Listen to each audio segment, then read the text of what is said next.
Toplinski val mnoge je potjerao u hlad. Stručnjaci ponovno savjetuju kako se zaštititi od negativnih posljedica sunca i vrućine.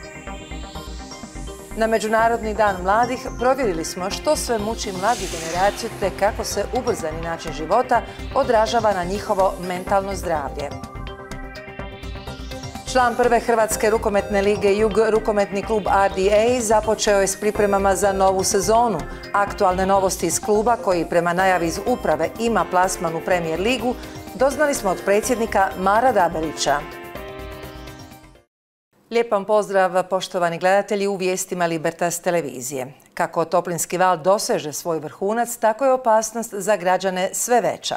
Stručnjaci ponovno savjetuju kako se zaštititi od sunca i visokih temperatura.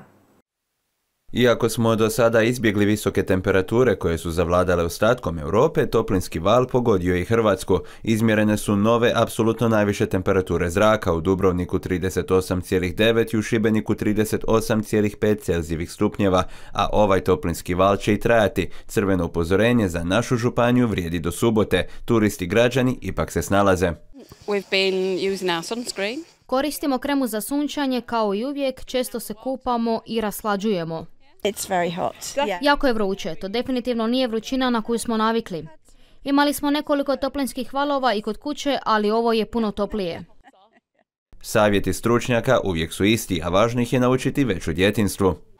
Pa vruće mi je, ali nekako mogu podnijeti. Zatvoren sam, klima nam je nova, radimo, odlično je.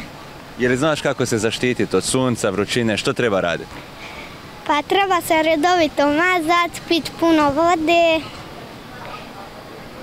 biti u hladu. Odlično. Je li sve to radiš? Da, radim sve. Zanimalo nas je jesu li turisti na odmoru opušteniji nego kada su doma kada je riječ o zaštiti od sunca. Pokušavamo se paziti kad smo doma, ne možda koliko i ovdje, ali sada je toplinski val i u Engleskoj. Ne nosimo kremu za sunčanje koliko bi morali.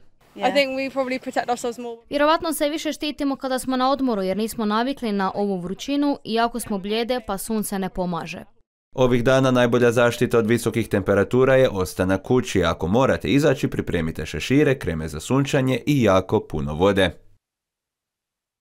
Svakog 12. u kolovozu obilježava se Međunarodni dan mladih, dan koji je posvećen isticanju mladih u društvu i njihovoj ulozi u oblikovanju budućnosti.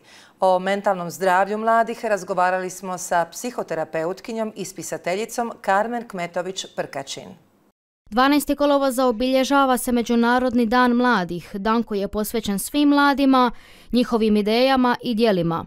Pokrenut je od strane Ujedinjenih naroda, a službeno je proglašen rezolucijom 1999. godine. Cilj dana je skrenuti pozornost na izazove, ali i prilike koje se tiču mladih, a to uključuje područja obrazovanja, zapošljavanja, mentalnog zdravlja, digitalne pismenosti, pa sve do održivog razvoja. O mentalnom zdravlju mladih razgovarali smo sa psihoterapeutkinjom Karmen Kmetović-Prkačin. Mentalno zdravlje mladih bi bilo u biti možda nekako najjednostavnije za objasniti, da se mladi znaju nositi sa stresom, da znaju prepoznati svoje emocije, upravljati svojim emocijama i da imaju nekakve zdrave, zrele i socijalno poželjne odnose. Znači kako sa kolegama, da li na poslu, da li u školi, fakultetu i u svojoj bližoj i daljoj okolini. Sve veći broj mladih suočava se s izazovima koji nadilaze školske i studentske obveze.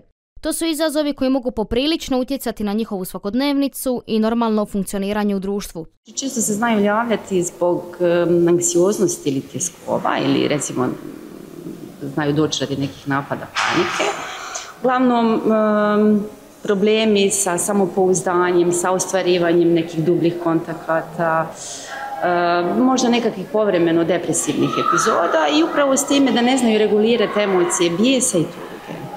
Naprvu se čini da se društvo ipak počelo oslobađati stigme kako je odlazak psihologu nešto neobično. Ovako ja mogu reći iz iskustva da u zadnje vrijeme zaista nije stigma i sramota jer je jako puno mladih ljudi baš dolazi raditi na sebi. Možda ta stigma vuče neke svoje korijenje zato što je prije postojao samo pojam psihijatra, pa se smatralo da samo neko ko je teško bolestan ide na neku vrstu liječenja. Danas zapravo ljudi koji su itekako mentalno dobri unutra i zdravi dolaze na savjetovanje, jer ja radim sa ljudima koji su u biti iznutra u redu, koji samo trebaju malo da ih se usmjeri što i kako da bolje hendlaju svoje emocije, da bi vodili nekakve zdravije živote. Roditelji su često prvi koji primijete da njihovo dijete prolazi teško razdoblje, no ponekad je jednako važno da se i roditelji posavjetuju kako bi na najbolji mogući način pomogli djetetu. Ja mislim da svaki roditelj može prepoznati kod svog djeteta da dijete nije onako kako je bilo do nedavno. Znači, ako se dijete malo više povuklo, ako ima nekakve ispade bijesa i slično, znači može razgovarati sa djetetom, a isto tako ja bih predložila i da roditelj možda potraži pomoć radije nego da možda za prvu pošalje dijete kod psihologa ili psihoterapeuta. Međunarodni dan mladih prilika je da se prisjetimo kako svaka mlada osoba ima pravo na odrastanje u sigurnom okruženju. Podrška mladima ujedno je i ulaganje u budućnost. U rubrici Na dnevnoj bazi razgovarali smo s voditeljem studentskog smještaja pri Studentskom domu Dubrovnik Antunom Boškovićem, koji nam je rekao kakva su očekivanja za novu akademsku godinu, te kako rade na tome da što više studenata privuku u dom.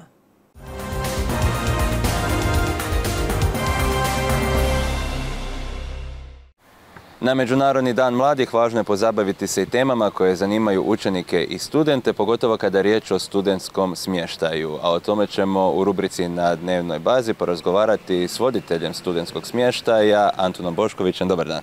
Dobar dan, poštovanje. Evo, krajem 7. mjeseca završile su prve prijave za studentski smještaj ovdje u Studentskom domu. Koliko se studenata prijavilo, pogotovo u odnosu na prošlu akademsku godinu? Pogotovo u usporedbi sa prijašnjom akademskom godinom smo iznimno zadovoljni. Za akademsku godinu 2025-2026 ukupan broj prijavljenih studenta je 403, što je porast od 15% u odnosu na prethodnu akademsku godinu.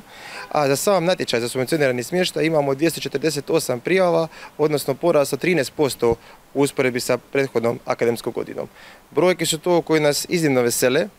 Studentski dom koji je otvoren u vrijeme pandemije u jednom nezgodnom trenutku bilježi konstantan porast iz godine u godinu prijavljenih studenata i na to moramo biti iznimno ponosni. Jedan od razloga povećanja prijava studentskih je i sam sadržaj koji imaju da Studentskog doma, gdje smo za 2 godine u suradnji sa Studentskim zborom Sveučilišta Dubrovniku zajedno realizirali projekt studentskog kluba gdje nudimo brojne sadržaje studentima za njihovo druženje, aktivnosti van nastavne i izvan nastavne unutar samo studentskog smještaja.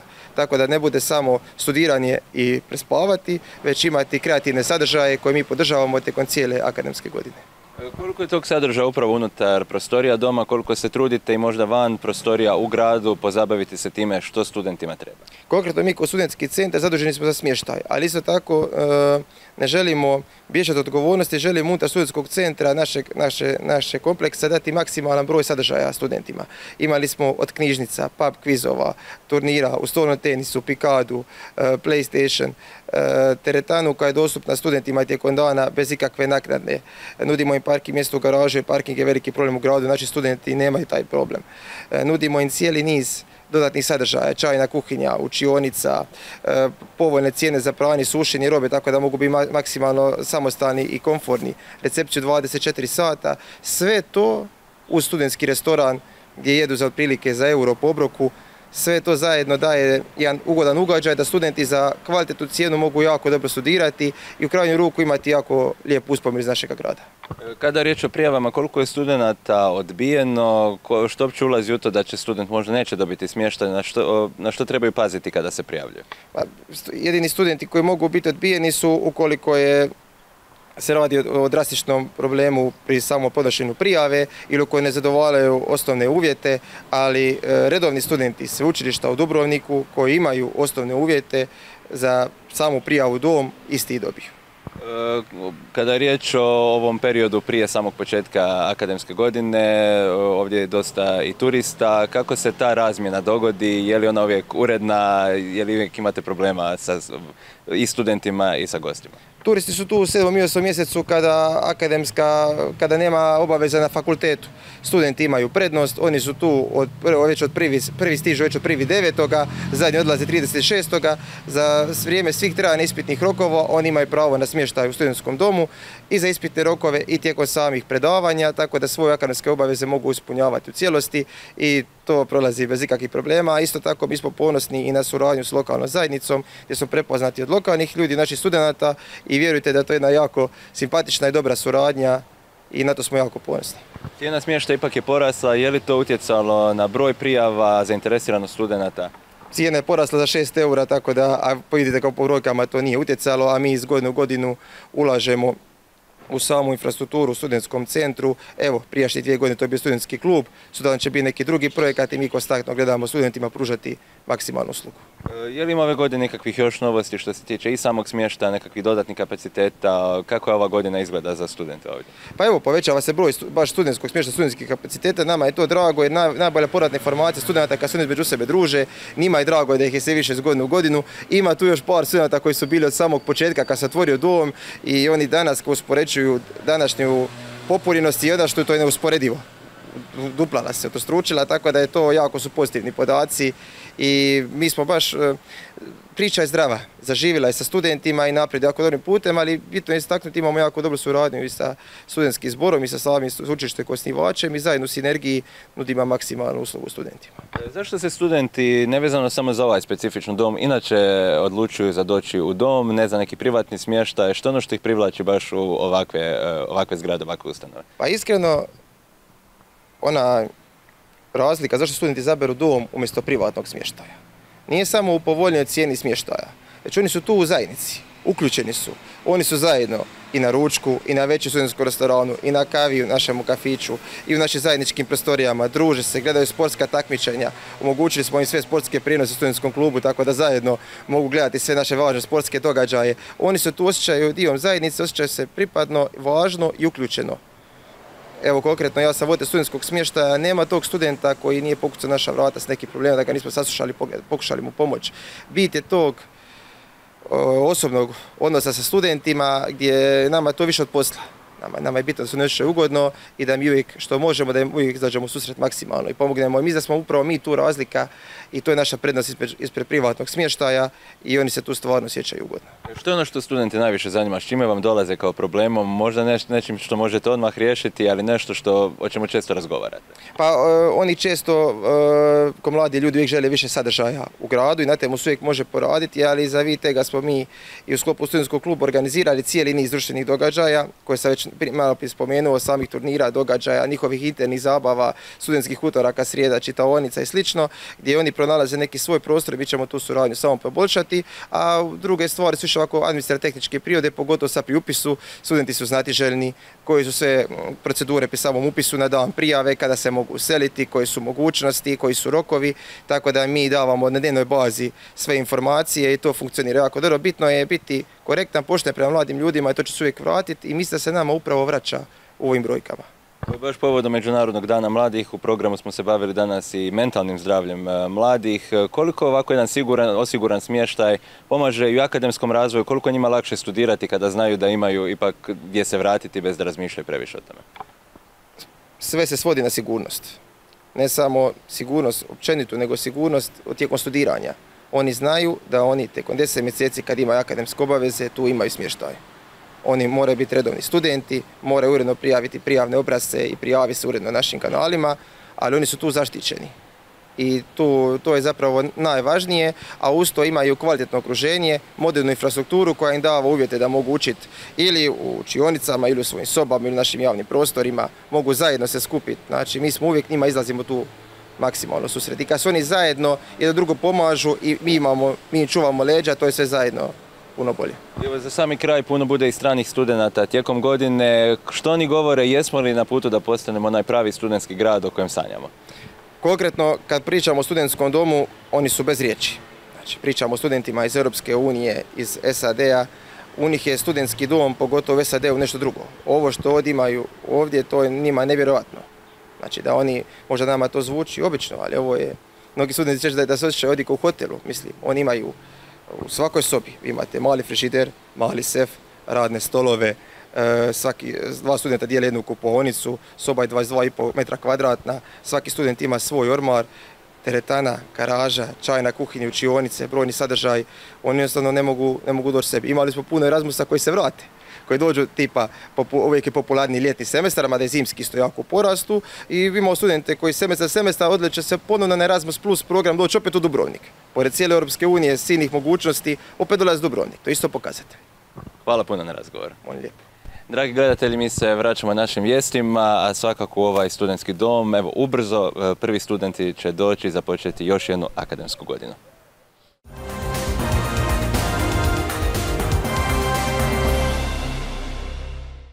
Grad Dubrovnik pokrenuo je postupak javne nabave za izvođenje radova na uređenju parka ispod Platane na Pilama, a rok za dostavu ponuda je 29. kolovoza ove godine. Radovi se provode u sklopu projekta Mreža zelene infrastrukture Parkovi Gradac, Pile i Platana. Gradonačelnik Mato Franković istaknuo je kako je riječ o projektu koji je dio šire strategije očuvanja okoliša, održivog urbanog razvoja i brige za zelene površine kao ključne sastavnice politike ove gradske uprave.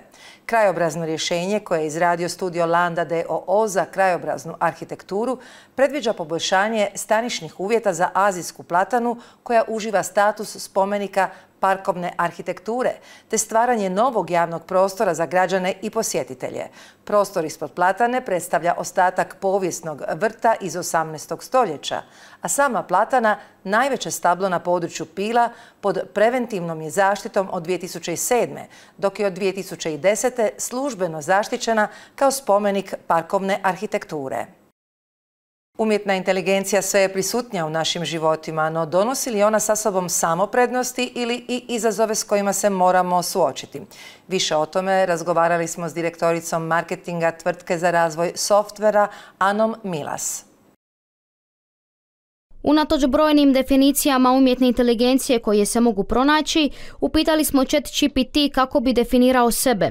Po njegovoj definiciji, umjetna inteligencija je područje računalnih znanosti koje se bavi razvojem sustava i strojeva koji mogu izvoditi zadatke koji obično zahtijevaju ljudsku inteligenciju, a uključuju razumijevanje jezika, učenje i rješavanje problema, donošenje odluka i sl.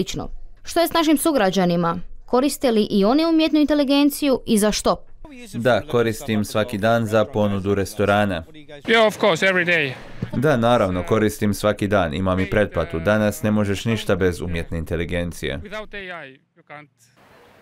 Pa, u većini slučajeva ja nju koristim, pomaže mi kad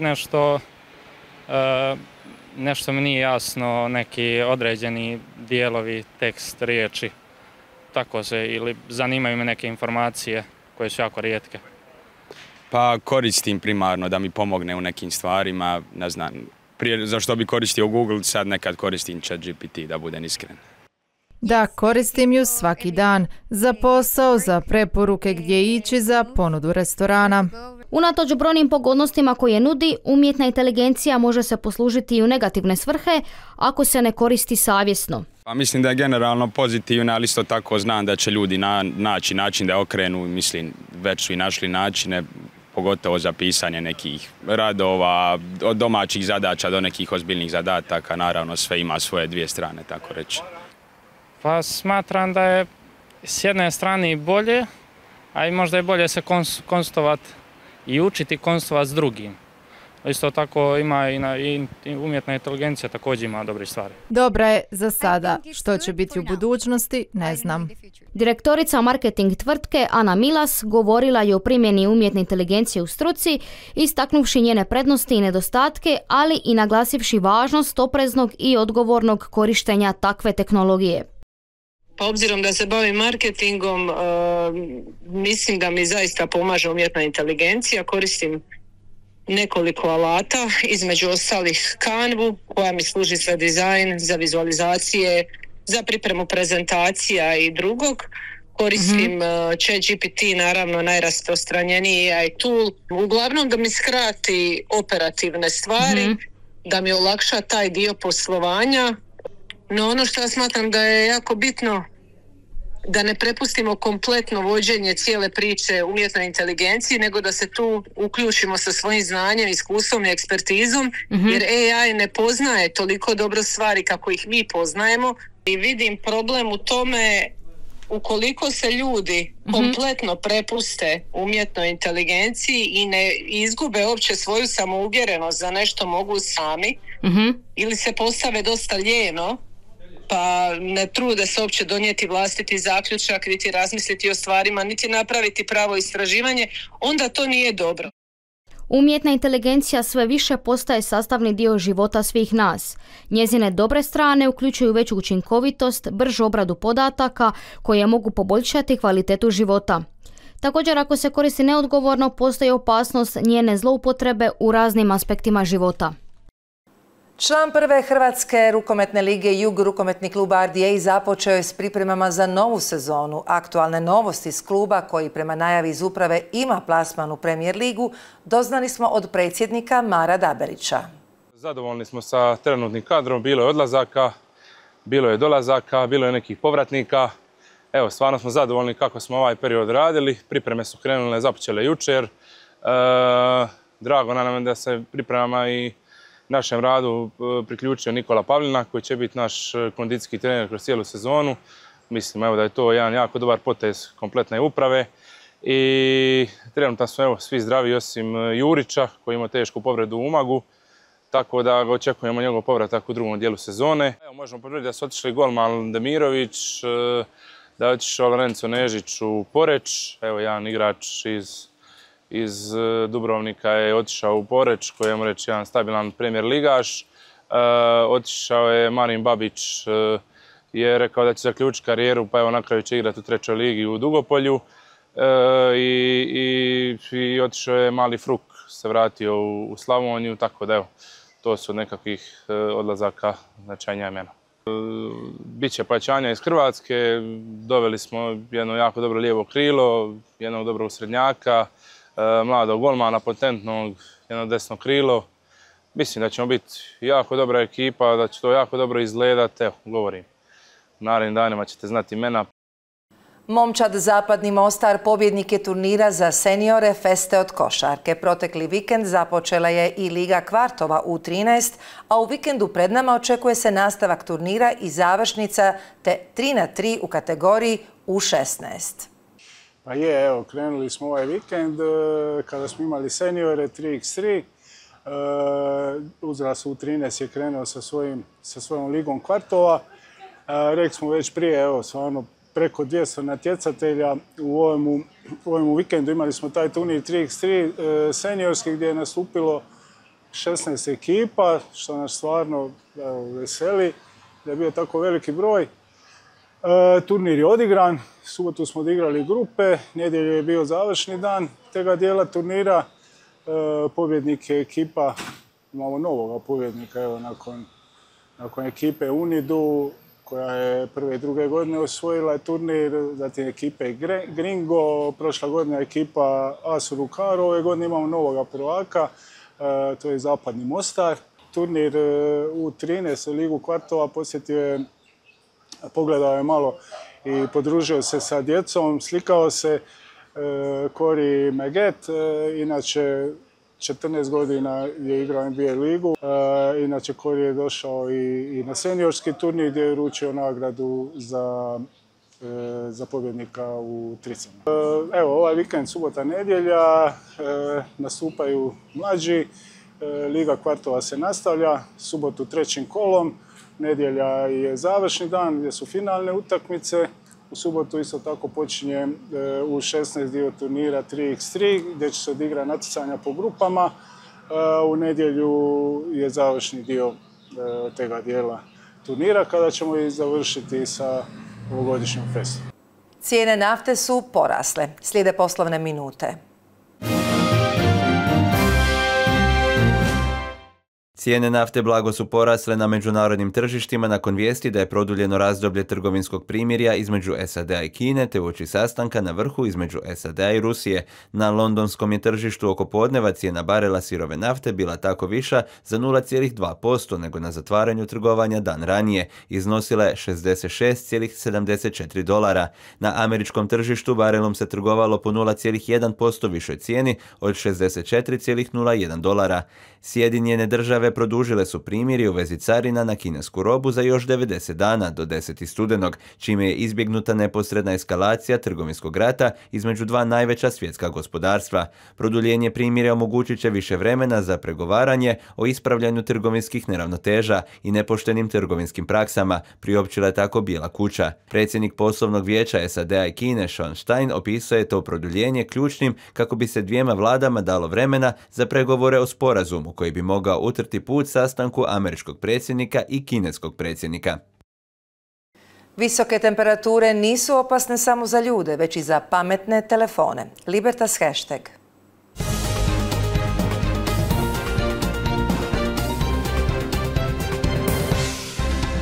Hrvatska je na udaru toplinskog vala koji će u nekim dijelovima zemlje temperature približiti brojci od 40 Celzijevih stupnjeva. Takve temperature nisu dobre za ljude, pogotovo djecu i starije, no visoke temperature imaju negativan učinak i na naše pametne telefone, o kojima također treba razmišljati tijekom toplinskih valova. S rastom vanjskih temperatura naravno raste i unutarnja temperatura telefona. Ako se telefon pregrije, on se sam može isključiti. Na ekranu telefona pojavit će se poruka o pregrijavanju i isključenju, nakon čega jedno vrijeme nećete moći ponovno upaliti telefon, te ćete morati pričekati da se ohladi. U najgorim slučajevima čak može doći do širenja baterije i zapaljenja, no takvi su slučajevi srećom jako rijetki. A kako ne bi došlo do pregrijavanja, morate paziti da uređaj nije izložen direktnom suncu. Također ne preporučuje se niti prekomjerno korištenje telefona dok su temperature ovako visoke. A ako osjetite da se telefon počne pregrijavati, stručnjaci savjetuju da isključite opcije i aplikacije koje rade u pozadini. Ako ipak dođe do jakog zagrijavanja ili pregrijavanja telefona, postoji nekoliko rješenja. Ako se puni, odmah ga isključite iz punjača. Također ugasite na određeno vrijeme telefon te ga stavite na hladnije i tamnije mjesto kako bi se što prije ohladio. Ako koristite zaštitnu masku na telefonu, preporučuje se da je uklonite, a snižavanje temperature pomaže ako telefon stavite ispod ventilatora ili ako uključite klimu u automobilu i u kući. I sutra se nastavlja vrućina i upozorenje najvišeg stupnja na toplinski val. Detaljnije u vremenskoj prognozi.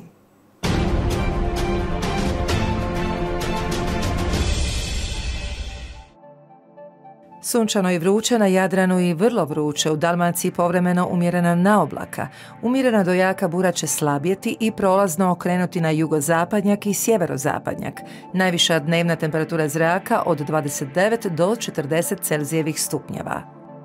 Gruda je mjerila 33, Cavtat, Lapad i Gorica 34, Gružmo, Košica i Župa Dubrovačka 37 Celzijevih stupnjeva. Na Mljetu je bilo 32, Lastovo je imalo 33, Trsteno 34, Korčula 36, Ston 37, Ploče 38, a Metković 40 Celzijevih stupnjeva. Sutra sunčano i vruće, na Jadranu i vrlo vruće, u Dalmaciji prolazno umjerena naoblaka, a puhat će slaba do umjerena bura, danju mjestimice sjeverozapadni i jugozapadni vjetar. Najviša dnevna temperatura zraka uglavnom od 25 do 35 Celzijevih stupnjeva.